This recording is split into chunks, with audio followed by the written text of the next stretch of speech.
5 seconds to go.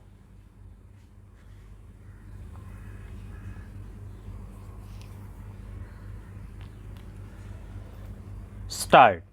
Elaborating further, he said, gender identity refers to each person's deeply felt internal and individual experience of gender, which may or may not correspond with the sex assigned at birth, including the personal sense of the body, which may involve a freely chosen modification of bodily appearance or functions by medical, surgical, or other means, and other expressions of gender, including dress, speech, and mannerisms.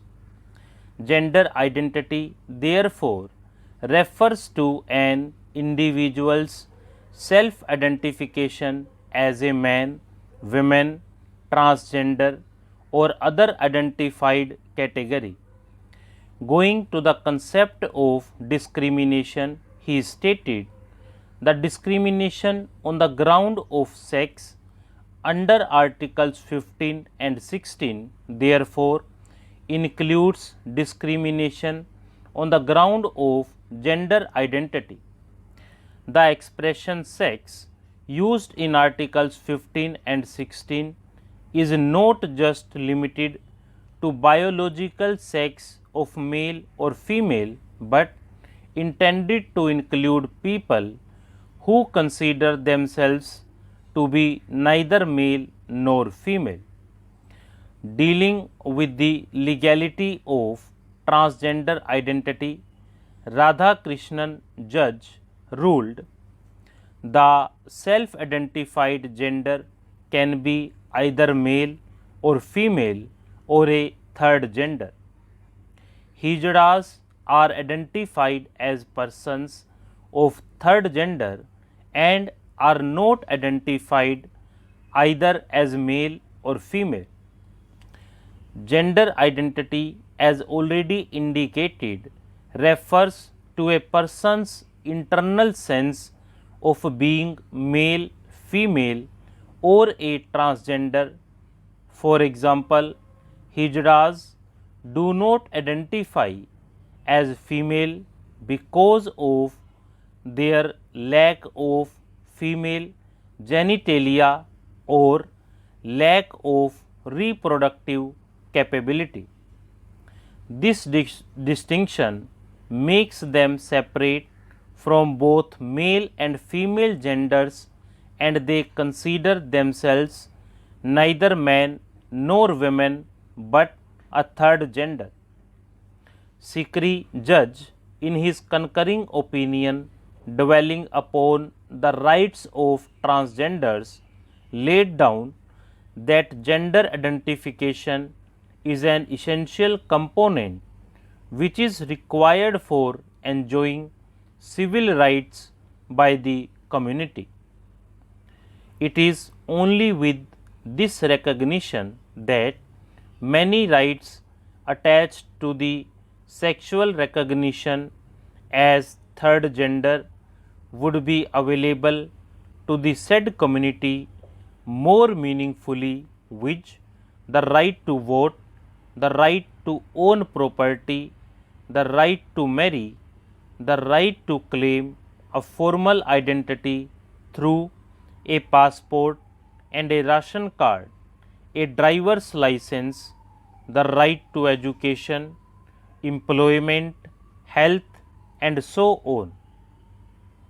Emphasizing on the aspect of human rights, he observed, there seems to be no reason why a transgender must be denied of basic human rights, which includes right to life and liberty with dignity, right to privacy and freedom of expression, right to education and empowerment, right against violence, right against exploitation, and right against discrimination to the third gender.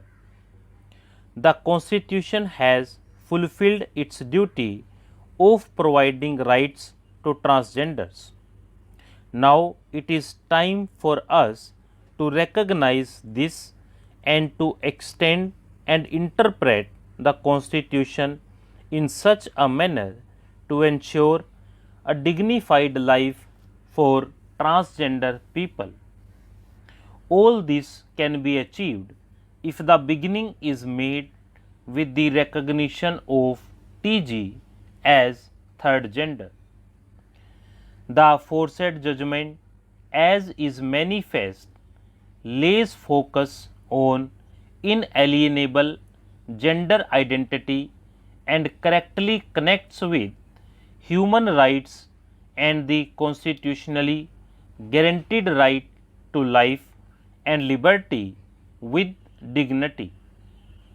It lays stress on the judicial recognition of such rights as an inextricable component of Article 21 of the Constitution and decries any discrimination as that would offend Article 14, the fons juris of our Constitution.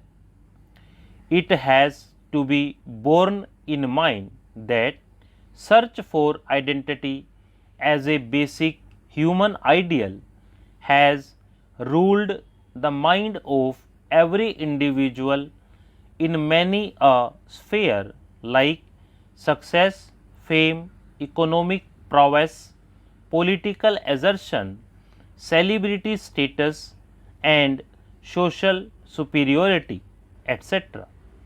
But search for identity in order to have apposite space in law, sense stigmas and sense fear has to have the freedom of expression about his her being, which is keenly associated with the constitutional concept of identity with dignity. When we talk about identity from the constitutional spectrum, it cannot be pigeonholed singularly to one's orientation that may be associated with his her birth and the feelings he she develops when he she grows up. Such a narrow perception may initially sound to subserve the purpose of justice, but on a studied scrutiny, it is soon realized that the limited recognition keeps the individual choice at bay. The question that is required to be posed here is whether sexual orientation alone is to be protected or both orientation and choice are to be accepted as long as the exercise of these rights by an individual do not affect another's choice, or to put it briefly, has the consent of the other, where dignity of both is maintained and privacy as a seminal facet of Article 21 is not dented. At the core of the concept of identity lies self-determination, realization of one's own abilities, serving the opportunities and rejection of external views with a clear conscience that is in accord with constitutional norms and values or principles that are to put in a capsule constitutionally permissible. As long as it is lawful, one is entitled to determine and follow his or her pattern of life, and that is where the distinction between constitutional morality and social morality or ethicality assumes a distinguished place, a different objective for the purpose of equality. Stop.